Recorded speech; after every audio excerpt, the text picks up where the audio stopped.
इंसानी दिमाग की ना एक बहुत ही अजीब खासियत होती है। मतलब ये कुछ खास आवाज़ों और यादों को समय के सांचे में कैद कर लेता है और उन्हें हमेशा के लिए अमर कर देता है। ये तो है। संगीत शायद इसका सबसे बेहतरीन उदाहरण है। बिल्कुल। महान गायिका आशा भोसले जी की आवाज़ ही देख लीजिए। 8 दशकों से ज़्यादा समय तक उनकी उस बहुमुखी आवाज़ ने हमारी अनगिनत पीढ़ियों की भावनाओं को हवा में एकदम जीवंत रखा है। जब भी उनका कोई पुराना गीत बजता है तो लगता है जैसे समय वहीं रुक गया हो। सही कहा। संगीत वाकई एक टाइम कैप्सूल की तरह काम करता है। वो भावनाएं कभी खत्म नहीं होती, बस हवा की तरंगों में तैरती रहती हैं। लेकिन दिलचस्प बात यह है कि ये अमरता सिर्फ संगीत या इंसानी आवाजों तक सीमित नहीं है। कुछ विशेष स्थानों के साथ भी ऐसा ही होता है। हाँ, और आज की इस गहन चर्चा में हम जिन आर्टिकल्स और दस्तावेजों की तह तक जाने वाले हैं, उनका केंद्र भी यही विचार है। पिछले कुछ दिनों से मैं अलग-अलग तरह के स्रोत पढ़ रही थी, जैसे मेक माई ट्रिप और टाटा न्यू के कुछ ट्रैवल ब्लॉग्स, मून मॉज़ोलियम और योग होस्ट स्टोरीज के पैरानॉर्मल लेख। और वो हॉरर साउंड डिजाइन वाले तकनीकी लेख भी। हाँ, वो भी। और होम ग्रोन के ऐतिहासिक दस्तावेज भी। शुरुआत में तो ये सब मुझे बहुत अलग लगे, लेकिन में एक बहुत ही अजीब और डरावनी समानता दिखाई दी। जिस तरह संगीत में आवाजें अमर हो जाती हैं, ठीक उसी तरह भारत के कुछ रेलवे स्टेशंस और रेल मार्गों ने सदियों पुरानी त्रासदियों की आवाजों को आज भी लोक कथाओं के रूप में जिंदा रखा है।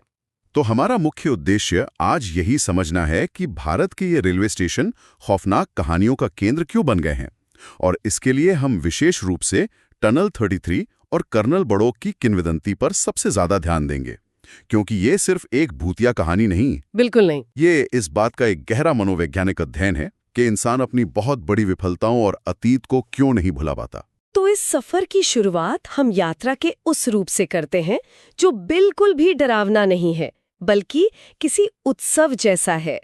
अगर केरल की टूरिस्ट बस संस्कृति पर नजर डालें, तो वहाँ का नज़ारा किसी भी आम यात्रा से बहुत अलग होता है। हाँ, वो कॉम्बन और पिकाचू हॉलिडेज वाली बसें। एकदम सही। वो बसें वहाँ के युवाओं के बीच किसी मशहूर सेलिब्रिटी का दर्जा रखती हैं। इन बसों के अंदर बाकायदा डीजे फ्लोर होता है, चमकती ही नियॉन लाइट्स होती हैं और बेहद तेज संगीत बजता है। वहाँ सफर का मतलब शांति से बैठना नहीं है, बल्कि एक चलते फिरते नाइट क्लब में पार्टी करना है। मतलब वहाँ आवाजें खुशी और रोमांच पैदा करती हैं। एक तरफ वो तेज शोर, चकाचौंध और सामूहिक उत्साह है जो इंसान को सुरक्षित महसूस कराता है, और दूसरी तरफ भारत के एकांत रेलवे स्टेशनों का वो भयानक सन्नाटा है जो रातों रात एक अलग ही रूप ले लेता है। ये सन्नाटा डरावना क्यों लगता है? अगर horror sound designer Matt Yocum के काम का विश्लेषण करें तो पता चलता है कि डर पैदा करने का कोई एक तय नियम नहीं है। ये एम्बियंस यानी माहौल का एक मनोवैज्ञानिक खेल है। योकम का मानना है कि गले बास वाली ध्वनियों का उतार चढ़ाव इंसान के अंदर स्वाभाविक डर पैदा करता है। इसके पीछे कोई वैज्ञानिक कारण भी तो होगा। मतलब कोई खास आवाज हमें डराती ही क्यों है? विकासवाद यानी एवोल्यूशनरी बायोलॉजी के नजरिए से देखें तो हमारा दिमाग लाखों सालों के विकास का नतीजा है। जब हम कोई बहुत गहरा बास या कम फ्रीक्वेंसी वाली भारी आवाज सुनते हैं तो हमारा नर्वस सिस्टम उसे किसी बड़े शिकारी जानवर की दहाड़ या भूकंप जैसी प्राकृतिक आपदा समझकर अलर्ट हो जाता है। अच्छा, तो दिमाग खतरे का अलार्म बजा देता है? बिल्कुल। हमारे दिमाग का अमिगडाला हिस्सा तुरंत खतरे का संकेत देता है। अब रात के समय एक खाली रेलवे स्टेशन की कल्पना करें। वहां पटरियों की हल्की गूंज, हवा की सरसराहट और मीलों दूर से आती किसी मालगाड़ी की भारी आवाज इंसान के भीतर एक स्वाभाविक हॉरर साउंड्स के तैयार कर देती है। ये सुनकर मुझे योर घोस्ट स्टोरीज में दर्ज मुलुंड भांडुप ट्रैक की वो घटना याद आ रही है। उसमें माहौल का बहुत ही सजीव चित्रण था। मतलब रात का गहरा अंधेरा है और एक व्यक्ति पटरियों के पास से गुजर रहा है। अचानक पटरियों के किनारे पड़ा एक मरा हुआ कौवा फड़फड़ा कर जिंदा होता है और अंधेरे में उड़कर गायब हो जाता है। अरे बाप रे! हाँ, और ये दृश्य इतना डरावना था कि वहां मौजूद एक कुत्ता बुरी तरह खौफजदा होकर भागने लगा। और इस कहानी का सबसे स्याह पहलू ये है कि उसी जंगल में कुछ समय पहले एक हिजड़े की बेरहमी से हत्या की गई थी और उसकी लाश वहीं सड़ने के लिए छोड़ दी गई थी। तो वो सन्नाटा और वो इतिहास मिलकर उस जगह को खौफनाक बना देते हैं। वो पूरा माहौल इंसान की इंद्रियों को चौकन्ना कर देता है। लेकिन ध्वनियों और प्राकृतिक माहौल के अलावा कुछ पैरानॉर्मल अनुभवों का बहुत ही ठोस बायोलॉजिकल स्पष्टीकरण भी मौजूद है। बायोलॉजिकल स्पष्टीकरण? जैसे कि मून मॉजुलियम के दस्तावेजों में द्वारका सेक्टर 9 के मेट्रो स्टेशन का जिक्र है। वहाँ एक बहुत पुराना पीपल का पेड़ है जिसके बारे में कहा जाता है कि वहाँ रात में एक स्कूली लड़की या सफ़ेद साड़ी वाली बूढ़ी औरत का भूत भटकता है, जो अक्सर कारों के पीछे भागती है या रागीरों को थप्पड़ मारती है। कारों के पीछे भागने वाली आत्मा सुनकर किसी बी ग्रेड हॉरर फिल्म का दृश्य लगता है। सुनने में वैसा ही लगता है, लेकिन जीव विज्ञान इसका एक बहुत ही तार्किक कारण बताता है। पीपल का पेड़ रात के समय भारी मात्रा में कार्बन डाइऑक्साइड छोड़ता है। अगर कोई व्यक्ति रात के समय उस पेड़ के नीचे या उसके बहुत करीब मौजूद हो तो उसके दिमाग को पर्याप्त ऑक्सीजन नहीं मिल पाती। अच्छा, तो ऑक्सीजन की कमी होती है? हाँ, और इस स्थिति को मेडिकल भाषा में हाइपोक्सिया कहते हैं। तो क्या हाइपोक्सिया या ऑक्सीजन की कमी से इंसान भूत देखने लगता है? ये कैसे काम करता है? देखिए, जब दिमाग को ऑक्सीजन नहीं मिलती तो वो घबराहट में चीज़ों को प्रोसेस करने में गलती करने लगता है। इंसानी दिमाग की एक आदत होती है पैरेडोलिया। पैरेडोलिया मतलब हर रैंडम चीज में चेहरे ढूंढना? बिल्कुल, हर चीज में इंसानी चेहरे या आकृतियां ढूंढना। ऑक्सीजन की कमी से जूझता हुआ दिमाग इस पैटर्न रिकग्निशन को चरम पर ले जाता है। हवा से हिलती हुई कोई टहनी या सड़क पर पड़ती कोई लंबी परछाई मतिभ्रम के कारण एक सफेद साड़ी वाली औरत या स्कूली लड़की की आकृति में बदल जाती है। मतलब हेलुसिनेशन इतना वास्तविक होता है कि इंसान को लगता है उसने सच में कुछ देखा है। एकदम सही। अगर इस तर्क को आगे बढ़ाएं तो क्या रात के समय एक खाली स्टेशन या एकांत जगह असल में एक लाइव एक्शन हॉरर फिल्म का सेट बन जाती है, जहां का प्राकृतिक सन्नाटा, दूर से आती भारी आवाजें और कभी-कभी कार्बन डाइऑक्साइड जैसे रासायनिक तत्व हमारे दिमाग के साथ एक भयंकर मनोवैज्ञानिक खेल खेलते हैं? हाँ, ये कहना गलत नहीं होगा। मतलब डर बाहर नहीं है, बल्कि पूरी तरह से हमारे दिमाग की प्रोग्रामिंग के अंदर ही है। ज्यादातर मामलों में ऐसा ही होता है। हमारा दिमाग खुद ही डर का निर्माण करता है। लेकिन जब हम प्राकृतिक मतिभ्रम और इन रासायनिक प्रतिक्रियाओं से आगे बढ़ते हैं तो लोक कथाओं में कुछ ऐसी कहानियां सामने आती हैं जो सिर्फ कार्बन डाइऑक्साइड का असर नहीं लगती। सही कह रहे हैं। वो कहानियां एक गहरे मानवीय दुख, हताशा और एक ऐसी ट्रेजेडी में जड़ें जमाए हुए हैं जिनका कोई समाधान नहीं हुआ। और यहीं पर हमारी आज की चर्चा का सबसे महत्वपूर्ण हिस्सा आता है, कर्नल बड़ौग और टनल 33 की कहानी। हाँ, कर्नल बड़ौग की कहानी पढ़ते समय मुझे महसूस हुआ कि ये सिर्फ रोंगटे खड़े करने वाली नहीं है, बल्कि बेहद उदास करने वाली कहानी है। ये 1898 की बात है। ब्रिटिश साम्राज्य अपने चरम पर था और उनके इंजीनियर्स पहाड़ों का सीना चीरकर रेलवे लाइनें बिछा रहे थे। बहुत ही महत्वाकांक्षी प्रोजेक्ट्स थे वो। बड़ौग को कालका शिमला रेलवे मार्ग पर टनल 33 यानी 33वीं सुरंग बनाने का एक बहुत ही जटिल काम सौंपा गया था। कर्नल बहुत ही महत्वाकांक्षी थे। उन्होंने काम को जल्दी खत्म करने के लिए एक योजना बनाई कि पहाड़ की खुदाई दोनों छोर से एक साथ शुरू की जाए, ताकि मजदूर बीच में आकर मिल जाएं और सुरंग जल्द तैयार हो जाए। हाँ, ठीक है, यही योजना थी। इंजीनियरिंग के नजरिए से देखा जाए तो ये कोई नई तकनीक नहीं थी। सिद्धांत रूप में ये बिल्कुल संभव था, लेकिन पहाड़ के अंदर दोनों छोरों का आपस में मिलना पूरी तरह से सटीक गणितीय गणनाओं पर निर्भर करता है, और यहीं पर एक बहुत बड़ी मानवीय चूक हो गई। उन्होंने कैलकुलेशन में गलती कर दी थी, है ना? हाँ, कर्नल बड़ौग ने गणना करने में गलती कर दी। मजदूरों ने महीनों तक उस कठोर पहाड़ को खोदा, अपना पसीना बहाया, और जब वे उस बिंदु पर पहुंचे जहां उन्हें मिलना चाहिए था, तो पता चला कि दोनों छोर आपस में मिल ही नहीं रहे हैं। अलाइनमेंट पूरी तरह गलत था। सोचिए उस पल कर्नल बड़ौग पर क्या गुजरी होगी। उस भारी विफलता का नतीजा उनके लिए विनाशकारी साबित हुआ। मजदूरों में भयंकर गुस्सा था, क्योंकि उनकी महीनों की कड़ी मेहनत धूल में मिल गई थी। और ब्रिटिश सरकार तो अपनी व्यवस्था और सटीकता पर गर्व करती थी। बिल्कुल, तो उन्होंने इस गलती को बर्दाश्त नहीं किया। कर्नल बड़ौग को नौकरी से निकाल दिया गया और उन पर भारी जुर्माना भी लगाया गया। एक ऊंचे ओहदे वाले सजे धजे ब्रिटिश अफसर के लिए यह सार्वजनिक अपमान असहनीय था। उनकी पूरी पहचान, उनका सम्मान पल भर में खत्म हो गया था। वो एक बहुत गहरा सदमा रहा होगा उनके लिए। हाँ, वे एक गहरे डिप्रेशन में चले रहे, और फिर एक रात जब वो अपने कुत्ते को घुमाने उसी पहाड़ पर निकले, तो शांत और एकांत जगह पर उसी अधूरी सुरंग के पास उन्होंने खुद को गोली मार ली।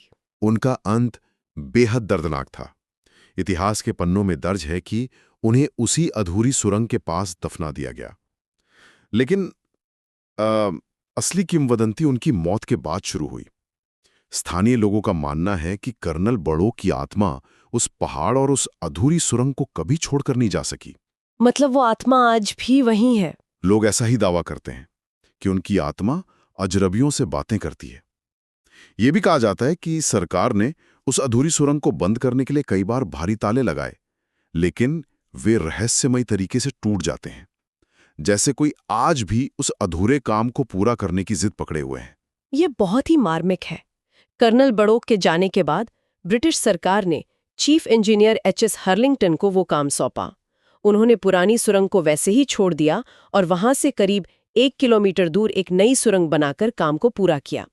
लेकिन उस नई सुरंग और कर्नल बड़ोक की अधूरी सुरंग ने उस पहाड़ के लैंडस्केप को हमेशा के लिए बदल दिया। एक तरह का घाव छोड़ दिया उस पहाड़ पर। बिल्कुल। हमारे स्रोतों में इसकी एक बहुत ही प्रासंगिक तुलना आज के पुणे के एम्प्रेस गार्डन से की गई है। हाल ही में खबर आई थी कि पुणे में 1838 से मौजूद इस ऐतिहासिक बायोडायवर्सिटी पार्क के करीब 150 पुराने पेड़ों को नए जुडिशियल इंफ्रास्ट्रक्चर के लिए काटे जाने का खतरा है। विकास की कीमत। हाँ, जब भी विकास होता है, चाहे वो 1898 की रेलवे लाइन हो या आज का इंफ्रास्ट्रक्चर, वो इतिहास और प्रकृति के सीने पर कुछ गहरे निशान छोड़ जाता है। टनल 33 भी विकास का एक ऐसा ही अधूरा घाव है जो कभी भर नहीं पाया। ये तुलना बहुत सटीक है। विकास अक्सर अपने पीछे ऐसी चीजें छोड़ जाता है जिन्हें इतिहास आसानी से पचा नहीं पाता। टनल 33 एक भौतिक घाव है और कर्नल बड़ोक की कहानी एक मनोवैज्ञानिक घाव। थ्रिलर कहानियां लिखने की तकनीक पर एक बहुत ही मशहूर किताब है how to write a damn good thriller.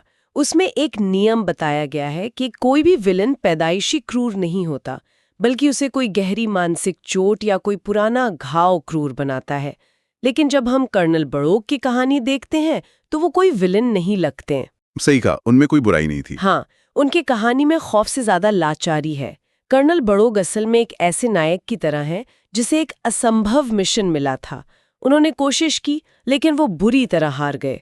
ये किंवदंती इसलिए इतनी मशहूर नहीं है कि उनका भूत लोगों को नुकसान पहुंचाता है, क्योंकि वो किसी को नुकसान नहीं पहुंचाते। बिल्कुल, बल्कि ये इसलिए मशहूर है क्योंकि ये इंसान की अपनी असफलताओं को न भुला पाने का एक जीता जागता रूपक है। हम सभी के जीवन में कुछ ऐसे पछतावे होते हैं जिन्हें हम पीछे नहीं छोड़ पाते। कर्नल बड़ोक की आत्मा उस शर्म और पछतावे का प्रतीक है जो मृत्यु के बाद भी इंसान का पीछा नहीं छोड़ती। इस कहानी का ये मनोवैज्ञानिक पहलू इसे आम भूतिया कहानियों से अलग करता है। ये एक इंसान की व्यक्तिगत त्रासदी थी, लेकिन जब हम अपने स्रोतों में दी गई अन्य रेलवे स्टेशनों की कहानियों पर नजर डालते हैं तो पता चलता है कि ये सभी भूत व्यक्तिगत विफलताओं से नहीं जन्मे हैं। तो फिर इनके पीछे क्या कारण है? इनमें से कई कहानियां उस क्रूर व्यवस्था की उपज हैं जिसने कमजोर लोगों को कुचल दिया। नैनी रेलवे स्टेशन की कहानी इसका सबसे ज्वलंत उदाहरण है। ये स्टेशन उत्तर प्रदेश की नैनी सेंट्रल जेल के बहुत करीब स्थित है। इतिहास गवाह है कि ब्रिटिश काल में नैनी जेल अपनी अमानवीय क्रूरताओं के लिए कुख्यात थी। वहां अनगिनत स्वतंत्रता सेनानियों को कैद रखा गया था और उन्हें अकल्पनीय यातनाएं दी गई थीं।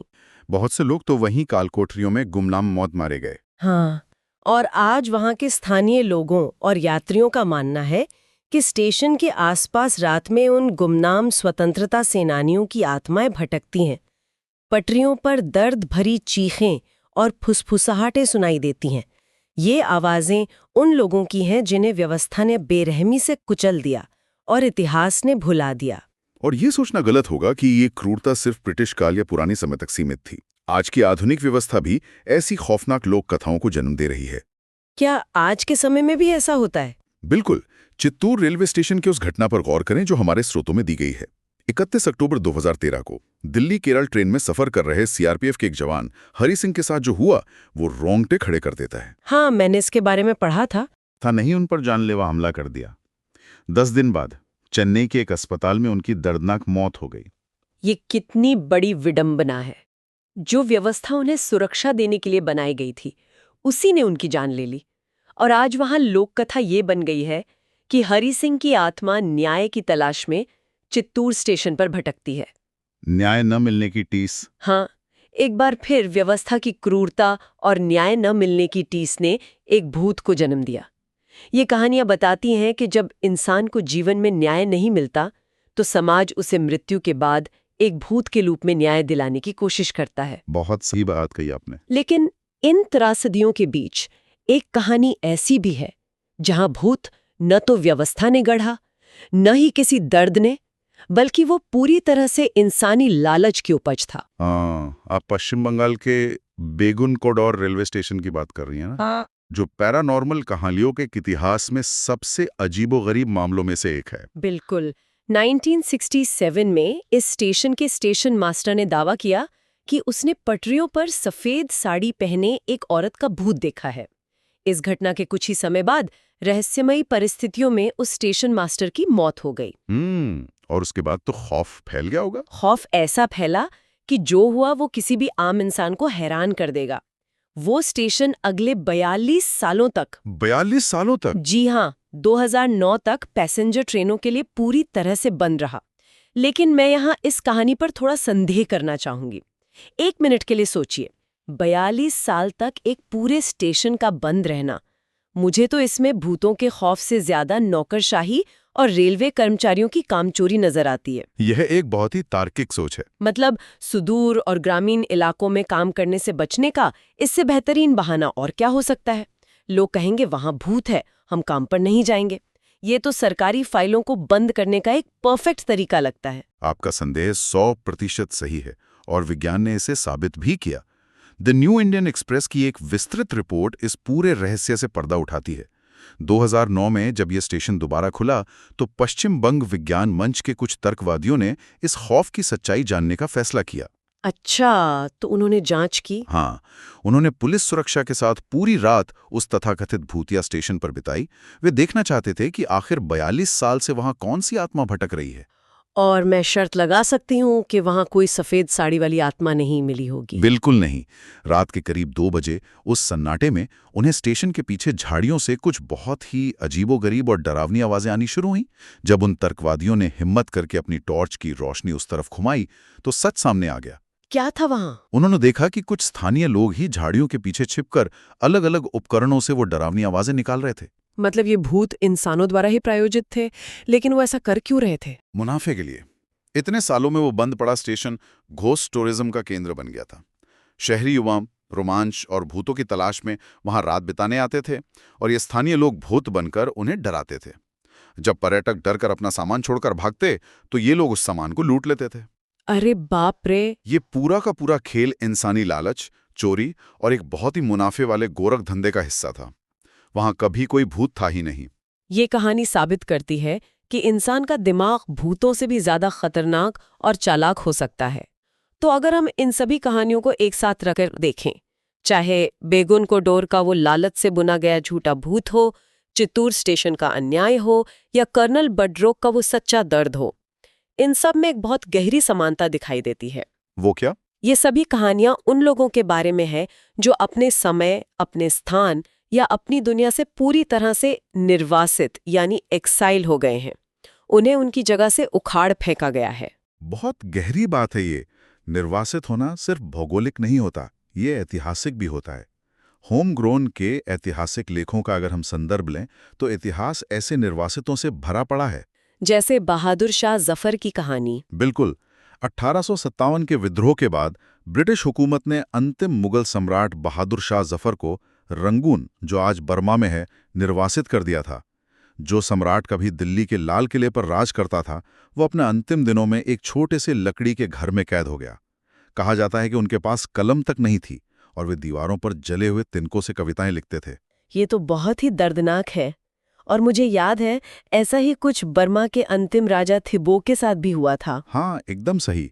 अंग्रेजों ने उन्हें उनके राज्य से बेदखल करके भारत के रत्नागिरी भेज दिया।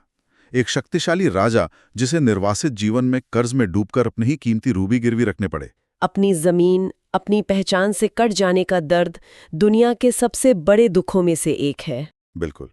और जिस तरह ये दोनों राजा अपनी ही दुनिया से उखाड़ दिए गए और इतिहास के पन्नों में कैद होकर रह गए, ठीक उसी तरह इन रेलवे स्टेशनों की आत्माएं भी निर्वासित हैं। कर्नल बड़ोग भी को अपनी असफलता के कारण ब्रिटिश समाज से निर्वासित हो गए थे। हाँ, और हरि सिंह को न्याय नहीं मिला, इसलिए वे उस रक्षक व्यवस्था से निर्वासित हो गए। और बैगुनगुडोर की झूठी कहानी ने एक पूरे स्टेशन को 42 साल के लिए रेलवे के नक्शे से निर्वासित कर दिया।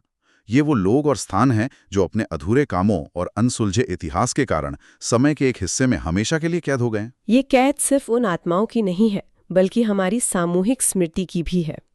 आज के सफ़र को अगर हम समेटें तो हमने बहुत कुछ देखा है। हमने केरल की चमकती, शोरगुल से भरी टूरिस्ट बसों के उत्सव से शुरुआत की, जहां आवाज़ें खुशी का प्रतीक है।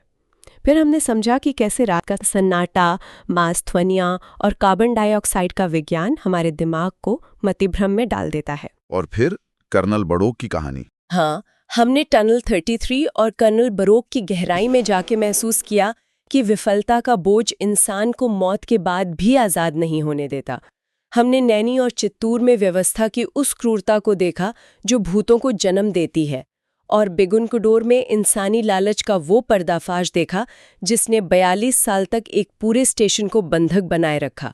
ये रेलवे स्टेशन केवल ट्रेनों के आने जाने की जगह नहीं है, ये हमारी त्रासदियों, हमारे लालच और मनोविज्ञान का एक जीता जागता संग्रहालय है। लोक कथाएं भले विज्ञान की कसौटी पर खरी न उतरें, लेकिन वे समाज का आईना जरूर होती हैं।